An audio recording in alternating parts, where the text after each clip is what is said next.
stream will be a little bit better. We'll try this again. My audio encoder was having an issue, so that's where the issue I think came in from. Um, it was not dropped frames. Let me know if this is any better. I do apologize for the issues, but we're just kind of trying to roll through here as we work through Coffee Talk.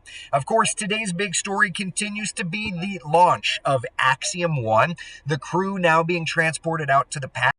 And over the next few moments' time, hopefully we'll be able to get a beautiful shot of a rocket going up. Launch is just about 8, 9, 10, 11, just about 3 hours or so away. And we're, of course, going to have live team coverage on WESH 2 and on our social media platforms. All right, everybody says much better. It was the audio. Would you believe me if I told you the audio encoder on this computer was having an issue? Who knew? Like, I've gone live from 100 computers. I've never had an issue before. Okay, at least we're good now, so that's all that matters, okay? Okay. What I was trying to say was just how nice the weather is. I apologize for the stream quality. On the left, though, you can see that is a live perspective from the Weather Labs camera on board. On the top, of course, the launch forecast. I'll bring the launch forecast full because maybe you didn't hear me earlier. Makes sense. Listen, we're pushing the limit, and when you push the limit, sometimes you run into some issues. All right?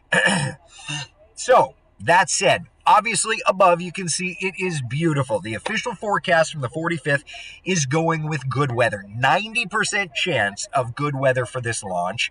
The concerns, though, are there. Okay, so let's talk about that. What concerns are there? Well, we've got wind shear and we've got booster recovery. So let's talk a little bit about the wind shear and the booster recovery. First off, this is the flight trajectory for today, okay? We're launching up toward the north and east, and that is the exact trajectory that would put this right behind the cold front that moved through our area yesterday. Okay, you can see it's on the backside of that frontal moisture, which is actually not a bad thing. But on that heading, think about it. If, heaven forbid, there was an emergency and they needed to detach the Dragon capsule from the Falcon 9, they would have to come down and they would have to then be able to be, okay? So that element, launch heading, that launch direction is a very important element to this whole thing, okay? That's number one. Number two, okay? Number two, there's the whole first stage. Rocket launches and that first stage comes back down and lands on a drone ship. This first stage has flown 4 other times already. It's been to space 4 other times, okay? So because of that, you have to worry about the recovery weather for that. It is a big deal. That's the location of the drone ship, a shortfall of gravitas. SpaceX just putting out, by the way, SpaceX just posting AX-1 crew arrives at Historic Launch Complex 39A ahead of the flight. So they are right on time. They have launched, or they have made it to the launch pad. It is 8:21. The next thing is going to be crew ingress, which is at 8:37. So let me set my timer. 8:37 is crew ingress. Okay, so that's going to be the next thing. But back to what we were talking about when it comes to recovery. That first stage lands on the booster recovery ship, a shortfall of gravitas, which is located just off the coast of the Carolinas.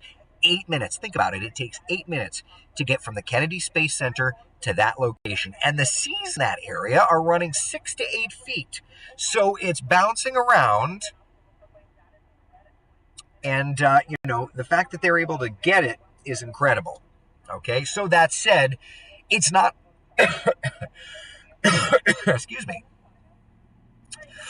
it's not just about the weather conditions here at the Kennedy Space Center.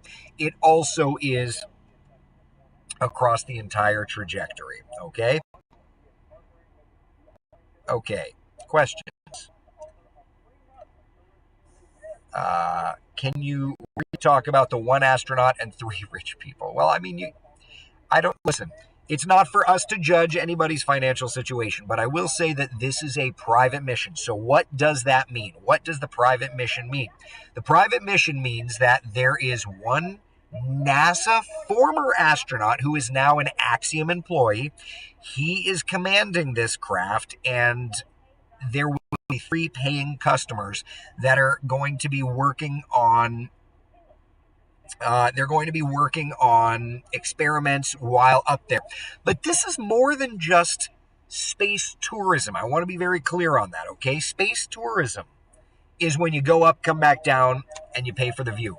They're going to be up in space for 10 days. They're going to be performing experiments. They're going to be working on the International Space Station, learning how commercial flight on the International Space Station would go. The reason that this is a big deal is because Axiom, who is contracted mission with SpaceX, is actually building their own private space station.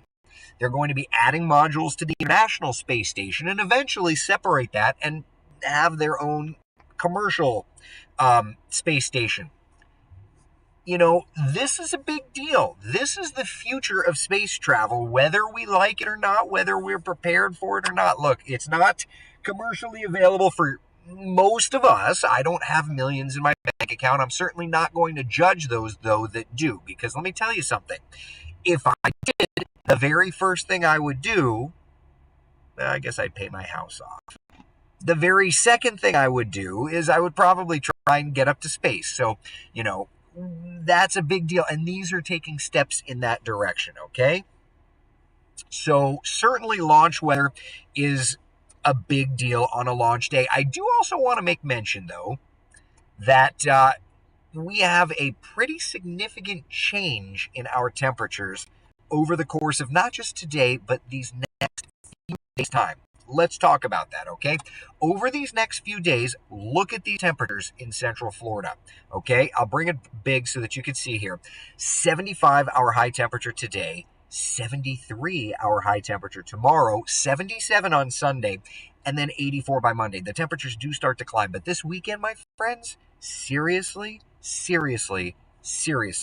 this weekend, let's talk about this forecast, okay? Outdoor plans are absolutely essential. 70s for high temperatures? Yeah. Wow. 73 our high temperature for tomorrow, 77 on Sunday. Both days are getting the green check mark. Both days are looking absolutely beautiful. Seriously. Adam's asking if I'm going to space. Someone said that I'm already a bit of a space cadet. But there it is.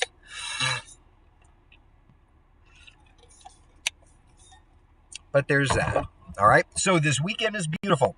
Let's talk about temperatures, though, for morning, noon, and night. Okay. First off, we talked about today. We're going to be enjoying high temperatures in the 70s. What about tonight? Where do we go from here? Well, first off, here's a look at tonight's overnight lows. Even cooler than last night into this morning. Okay. 50s on the map across all of Central Florida, even spots in the 60s. Back over to the coastline, may even see some 40s north and west of town. That's tomorrow morning.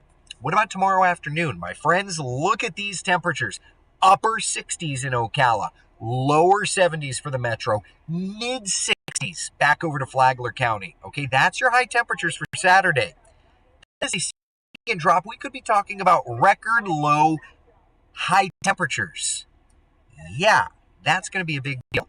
Then we look ahead to Sunday, the coolest morning. Are you ready for this? Look at Sunday's morning low temperatures. 49 in Orlando, 46 degrees in DeLand, 48 degrees in Leesburg, 43 degrees, my friends, in Ocala. Holy cannoli.